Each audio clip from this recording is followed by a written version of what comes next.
Get over here, Cordell. This guy, quick. Come on, come on. I'm tired of all this. You know, you used to be faster than that. You know what? I'm getting too old for all this. I can't move that. Jay, I can't move that quick no more. Are you okay? Are you okay after going across the studio like that? Some water? Yeah. We need some oxygen over here for Cordell. No, we need another Tebow hater. Oh my goodness. Yeah, well, you know what? That's why you're here. Your role in this debate is to be the anti-Skip. Man crush on Tim Tebow. Huh? Well, Skip, we know how that goes here. Like, you crushed Tim Tebow, right?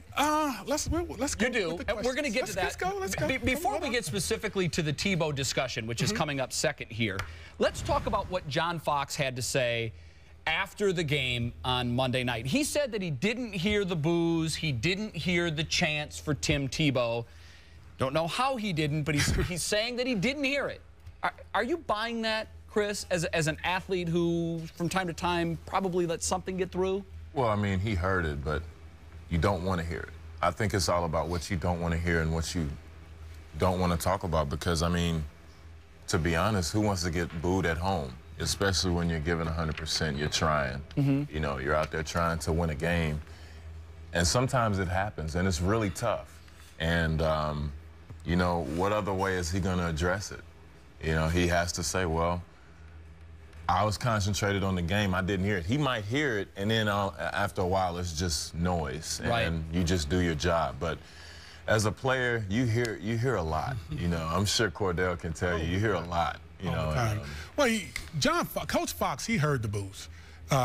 He knows he has to stay the course of whatever that plan is the organization is trying to have here for some maybe Tebow down the road. But at the end of the day, for this Broncos team, in order for them to succeed at this moment and at this time, Kyle Orton is the quarterback for this football team. He gives them the better chance to win because he's the most accurate quarterback. The pieces around, if Tim Tebow played, the pieces around him wouldn't allow him to succeed as Skip may think he would because of the lack of capabilities that Kyle Orton may have. Kyle Orton is a quarterback that's efficient where things need to be right around him, but at the same time, he positions them, I think, maybe short-term for the intermediate time to give them opportunity to see what it is they need to improve on. We'll get to the Tebow-Orton thing. Yeah. We'll get to that next. But I think the discussion here is, and I know you said you hear it, you don't want to hear it. How did you react to when, because you went through it in Pittsburgh? I didn't answer your question. You're right. I didn't answer your question. But the boos are something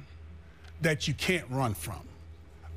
I think at the end of the day, if you embrace those boos, and as a competitor, you allow the edge that you have because you know what it takes to be good. You know what it takes to be prepared. If you use that as energy. That's what you mean by embrace. Embracing it, you talked earlier about you hear his voice as a critic and it sparks you to better performance. Well, it's extremely tough, Skip, don't worry about it. Don't give him that much credit. Don't give him that. You're giving him too much. I think at the end of the day, when I was in Pittsburgh and I was being booed, you know, it was times at the very beginning because I'd never been booed before.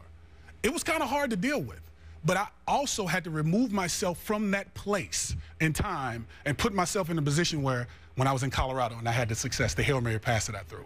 I had to put myself in position when I was slashed, when I was catching one-handed touchdowns against Dishman, or on the goal line, maybe getting a touchdown. So you revert back to your I revert back to my success to allow me to move forward. That's what we do as athletes when things aren't going well.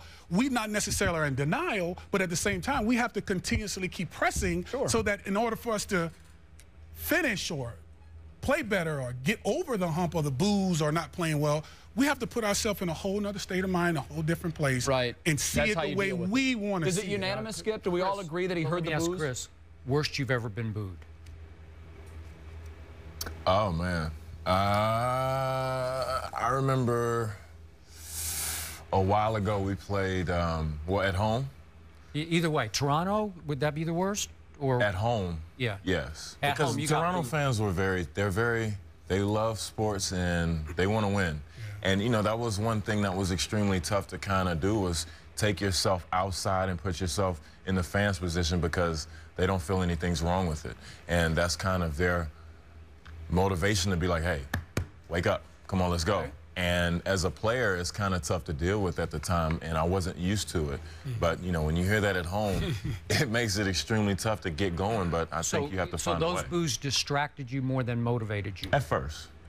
But one thing you have to do is, one thing I like to do is if that's happening, you kind of have to take yourself, like you say, detach yourself from emotion and be like, okay, what's going on right now? Why are they doing this? We stink right now.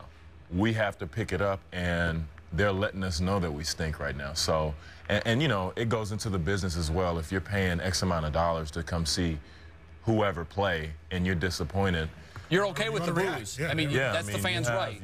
Were you okay with them, too? You thought that was the fans' right? When I got to that place where I just spoke upon, yeah, I was like, you know, whatever.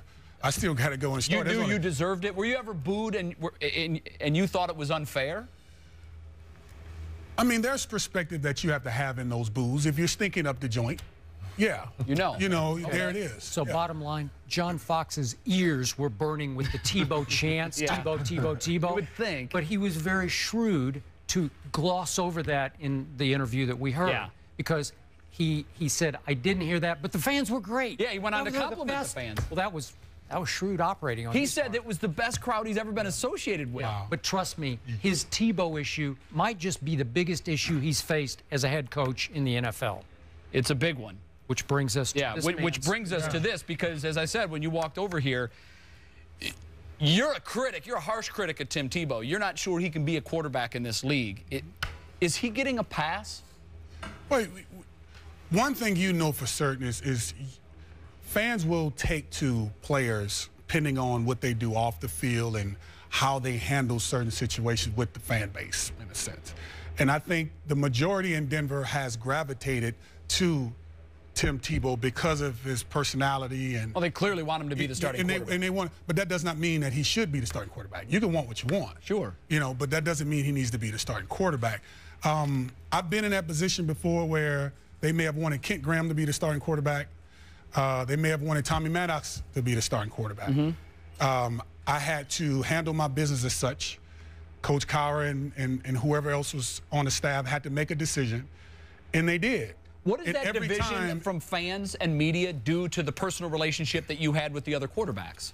It did nothing for me. It did nothing to me. It didn't affect your relationship with Kent or with Tommy? Because it had nothing to do with them. Right, okay. I mean, they deserve to want to have an opportunity to start as well. That's why they're in the National Football League. It's more decisions by the head coach and higher powers. Now, when it happened, all I could do was cheer for those guys. Right. Like Kent Graham, I remember one time when we were there and he had his opportunity to start and he was like, man, why are you cheering for me?